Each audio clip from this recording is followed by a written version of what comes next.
My wife's son blamed me for his parents' divorce, spread lies, pushed her to choose him, and destroyed our marriage. Then his dad told the truth. He lost everything.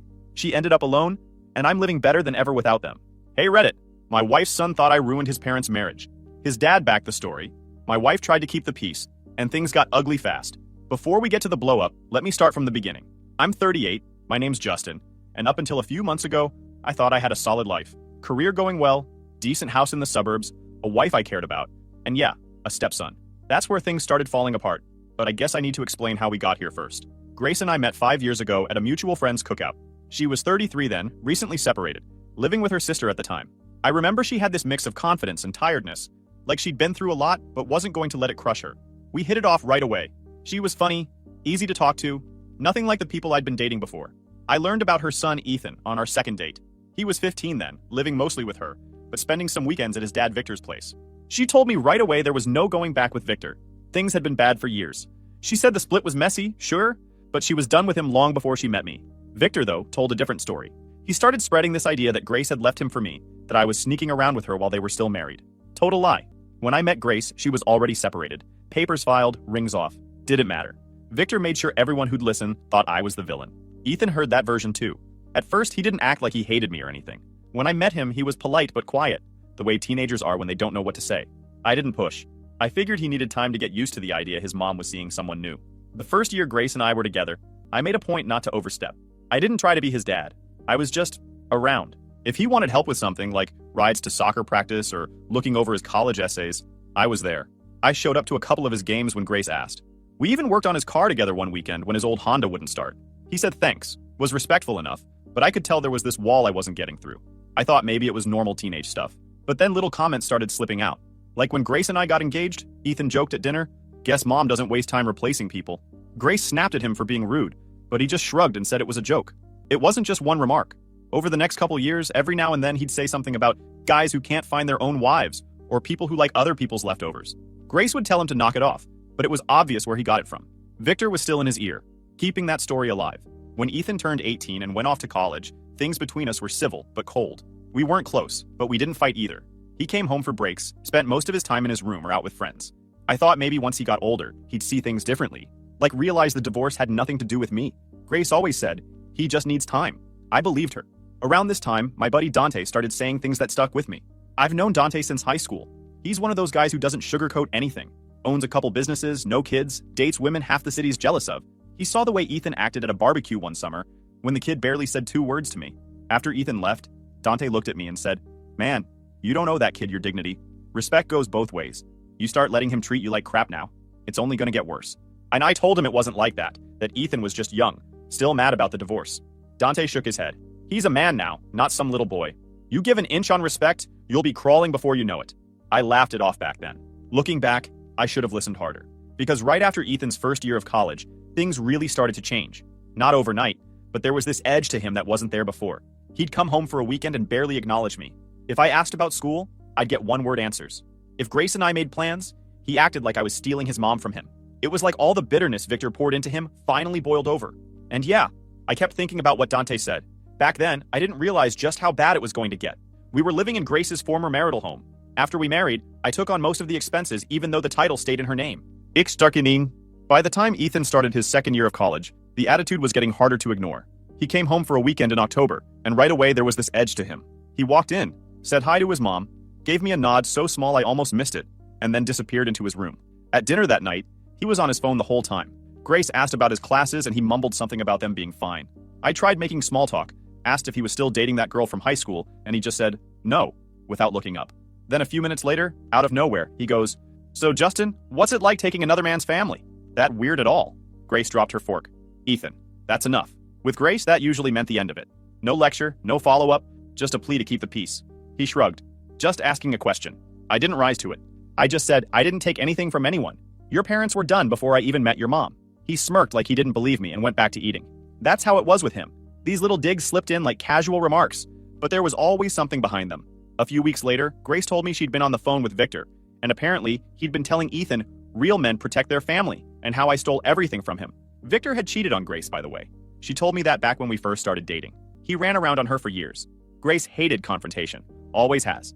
She told Ethan to stop being disrespectful, but she said it like a mom asking her kid to clean his room. Soft, hoping he'd just listen because she asked nicely. He didn't. One night, I was at my friend Dante's place. He was grilling steaks, and I told him what was going on. "Man," he said, flipping a steak, "you need to set some boundaries. Don't let the kid run the house. You're not his punching bag." I told him Grace didn't want to push Ethan too hard. "Of course she doesn't," Dante said. "She's scared he'll pull away if she calls him out. So he walks all over you instead. Why wouldn't he? Nobody's stopping him." I didn't have an answer for that. The next time Ethan was home, it was Thanksgiving break. Grace wanted it to be nice. Big dinner, everyone together. She spent all day cooking. Dante came too. He's known Grace for years through me. We're all at the table.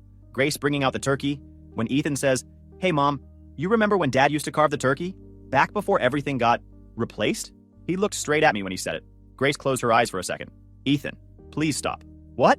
I'm just saying things change fast around here. One day it's Dad carving the turkey. Next day it's..." He waved his hand at me. I put my fork down. "I didn't replace anyone, Ethan. I've just been the one keeping the lights on." He leaned back in his chair. "Just saying, some people move in quick when they see an opening." Grace snapped. "Enough. I mean it." Ethan smirked but shut up. Dinner was awkward after that. Dante didn't say anything until later when we were outside. He lit a cigar, looked at me and said, "You see what I mean? That kid thinks he runs the place."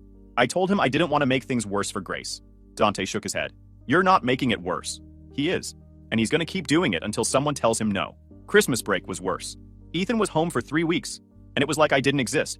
He'd come in, talk to Grace like I wasn't standing right there, and then leave the room if I said anything. Grace tried to talk to him about it once.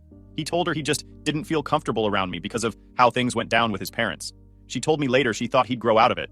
But watching him that Christmas, acting like a guest in our house while treating me like the intruder, I knew something was coming. Ethan came home for summer break in May. Grace was excited, like always. She cleaned up his room, stocked the fridge with his favorite snacks, talked about family dinners like it was going to be some happy reunion.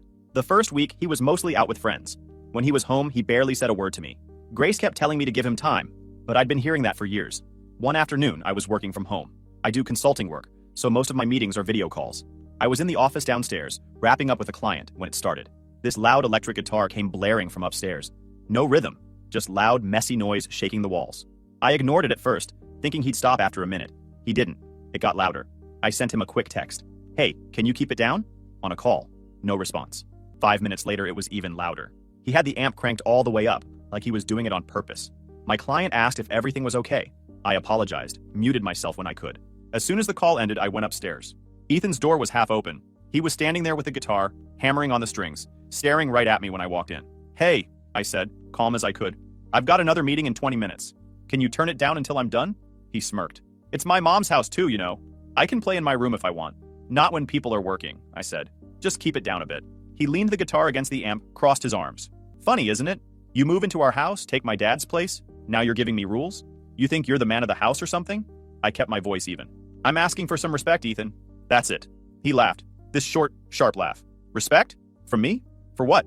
For wrecking my family? For taking my mom from my dad? You think anybody doesn't see what you did?" "I didn't take anything from anybody," I said. "Your parents were done before I came along. You know that." "Yeah, that's what Mom says," he shot back. "Dad says different. Says you were always hanging around, waiting for your chance." Guess he was right. I felt my jaw tighten, but I didn't raise my voice. "Believe what you want, but you're not going to stand here in this house and talk to me like that." He stepped closer, trying to stare me down. "Or what? You gonna throw me out? Big man in his big house?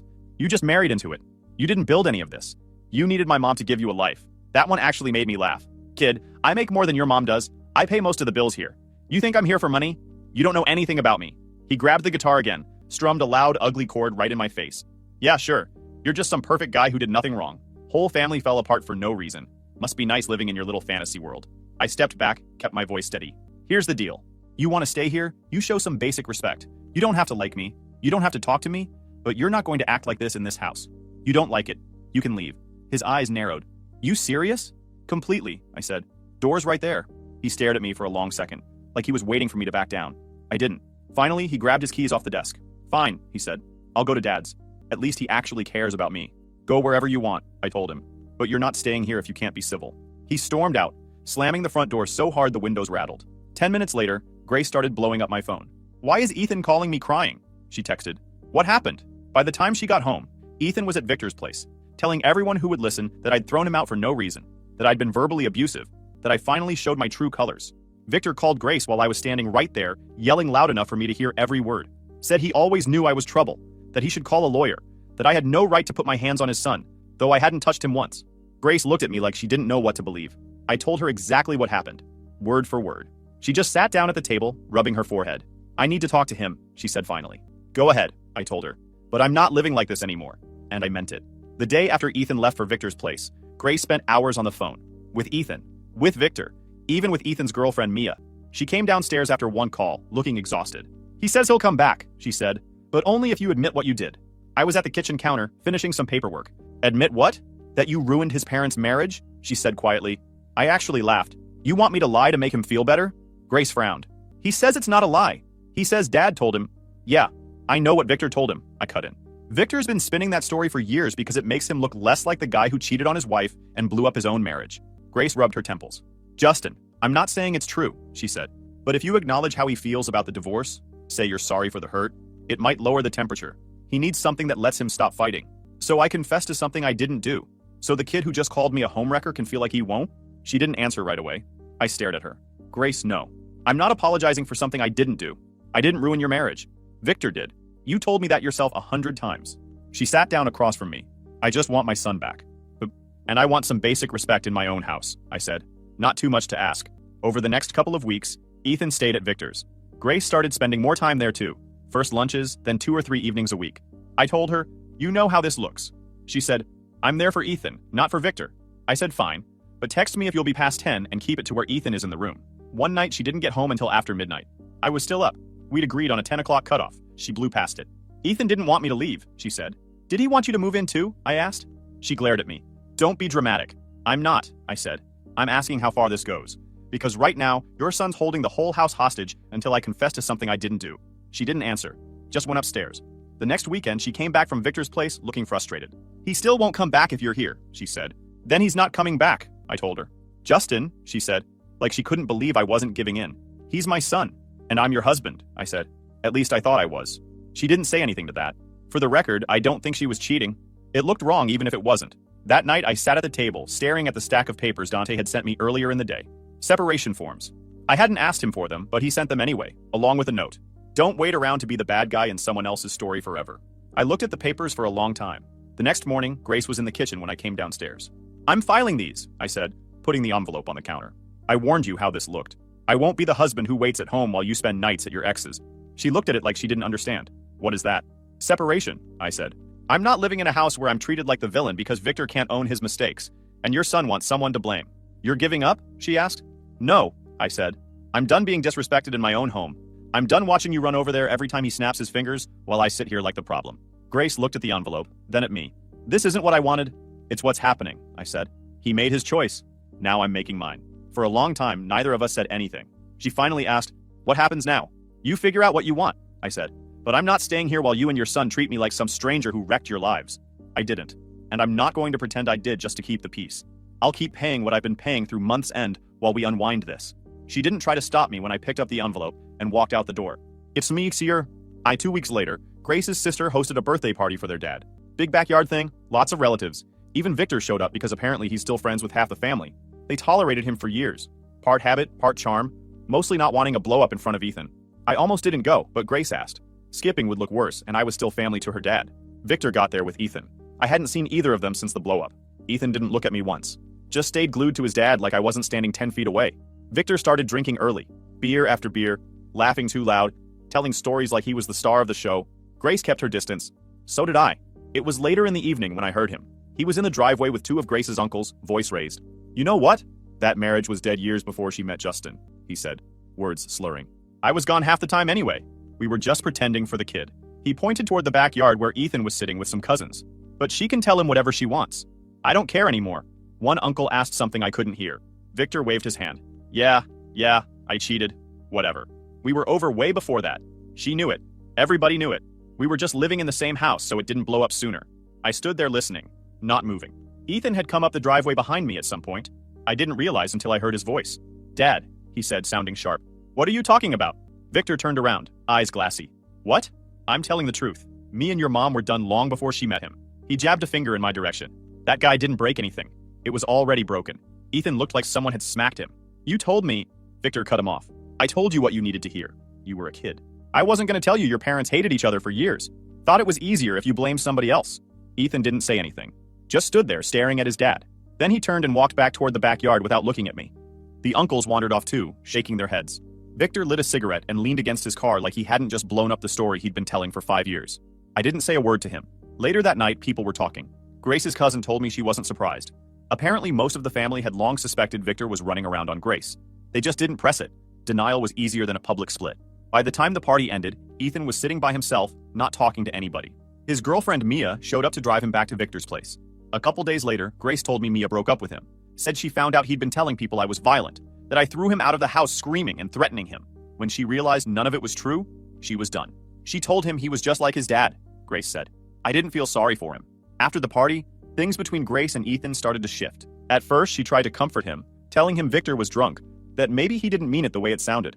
But then Ethan started snapping at her too. One night, he came by the house while I was packing some stuff to stay at Dante's for a while. Grace asked him to help carry a box to my truck. Not my problem, he said, scrolling on his phone. Grace told him to watch his tone. He rolled his eyes. Whatever. You're just gonna blame me for everything now too. She stared at him. Nobody's blaming you. But you don't talk to me like that. He shrugged and walked out without helping. Over the next week, Ethan barely spoke to her. Victor wasn't around much either. He had some new girlfriend. Spent most of his time at her place. I think that's when Grace started realizing what I already knew. Ethan didn't just hate me. He hated anyone who didn't tell him exactly what he wanted to hear. And Victor's little drunk speech? It didn't just crack the story open. It showed everyone who was actually responsible for what happened. But by then, it was already too late for my marriage. A couple weeks after Victor's little driveway confession, Ethan stopped coming by the house completely. Grace said he was staying with Victor full-time now, though from what I heard, Victor wasn't around much either. He was busy with a new girlfriend. He bounced from Victor's to friends' couches to a cheap off-campus sublet, and by fall, he was in a small downtown apartment with 2 roommates. Grace found out about her on social media. Some woman in her early 30s. Pictures of her and Victor at concerts, dinners, weekends out of town. Grace didn't say much when she showed me one of the posts, but I could tell it hit her. Guess he moved on fast, I said. She just closed her phone and walked out of the room. Meanwhile, Ethan started acting different toward her. Before, he'd at least talk to Grace, even if it was mostly about me. Now he barely answered her texts. When she went to Victor's to see him, half the time Ethan wasn't even there. He says he's busy, she told me one night. School, work, friends. I don't know. He barely talks to me anymore. I didn't say anything. One evening, Grace came by the place I was renting. Dante had a friend with a small house he wasn't using, so I'd moved in there after filing the separation papers. Grace stood in the kitchen looking around like she didn't know what to say. Finally, she sat down at the table. I think I messed up, she said. I leaned against the counter. How so? I thought I was protecting Ethan, she said. I thought if I kept the peace with him, things would get better. But now he doesn't even want to be around me. Or his dad. He's just angry all the time. Maybe because the story he believed fell apart, I said. Not my problem anymore. She looked down at her hands. I just didn't want to lose him. I shook my head. And you lost me instead. She didn't argue. Over the next few weeks, I heard things from mutual friends. Ethan was staying with different people, sometimes at Victor's, sometimes at friends' apartments near campus. Victor was always with a new girlfriend, posting pictures like he was 25 again. Grace kept trying to reach Ethan, but he kept his distance. She told me once he snapped at her for asking too many questions. Told her to stop bothering him. He's never talked to me like that before, she said quietly. Maybe he thinks everyone owes him something, I said. You let him believe that for a long time. She didn't like hearing that, but it was true. One Sunday afternoon, Dante came by the house I was renting. He brought lunch, sat down across from me, and asked how things were going. I told him about Grace, about Ethan ignoring her, about Victor running around with his new girlfriend like a teenager. Dante shook his head. So the ex is off with someone new? The kid's out doing whatever he wants, and now Grace realizes the only guy who actually stuck around was you. Pretty much, I said. He leaned back in his chair. Don't let her pull you back in, man. She showed you where you stand. Believe her. She said she picked the wrong side, I told him. She did, Dante said. And now she gets to live with it. Doesn't mean you go back to being plan B because the kid and the ex let her down. He was right. I knew he was right. A few days later, Grace stopped by again. She asked if I wanted to come to dinner, just the two of us. I told her no. She looked surprised. I thought maybe we could talk. We talked, I said, for months. While you let your son treat me like garbage and believed every word your ex said. I'm not doing it again. She started to say something, then stopped. You want him back, I said. You want your son to forgive you for marrying me. That's what this is about. I just want my family, she said finally. You had one, I told her. You picked Victor's story over mine. You let Ethan run the house like it belonged to him. Now Victor's off with someone new, and Ethan doesn't need you anymore. And you want me to step back in like nothing happened. Grace didn't try to deny it. When she left that night, she didn't say goodbye. Just got in her car and drove off. By the end of summer, everything had changed. Grace was living alone in the house now. Victor had moved in with his new girlfriend. Ethan was still bouncing between friends' places and that cheap off-campus sublet. Grace kept reaching out to both of them, but didn't get much back. She called me a few times too. Sometimes she'd talk about bills or the house. Other times, she'd ask how I was doing, like she was testing the waters. I kept it short. One night, she said, "I thought maybe we could meet up. Just talk." "About what?" I asked. "Us," she said.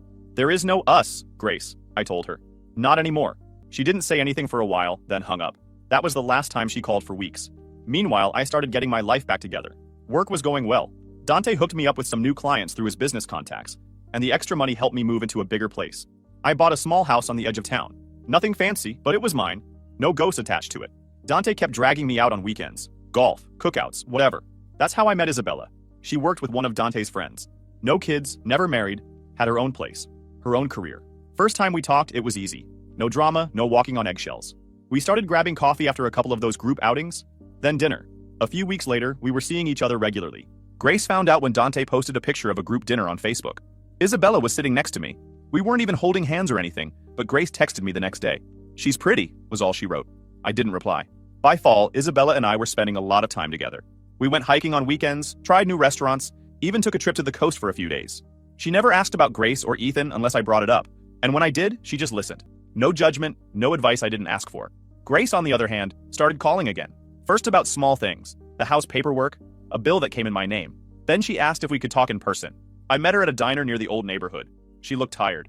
"Ethan barely talks to me," she said after the waiter left. "Victor's always busy with her. I feel like I don't have anybody anymore." I just nodded. She looked at me for a long time. "Do you ever think about us?" "No," I said. She flinched like I'd slapped her. "You didn't even hesitate. You made your choice," I told her.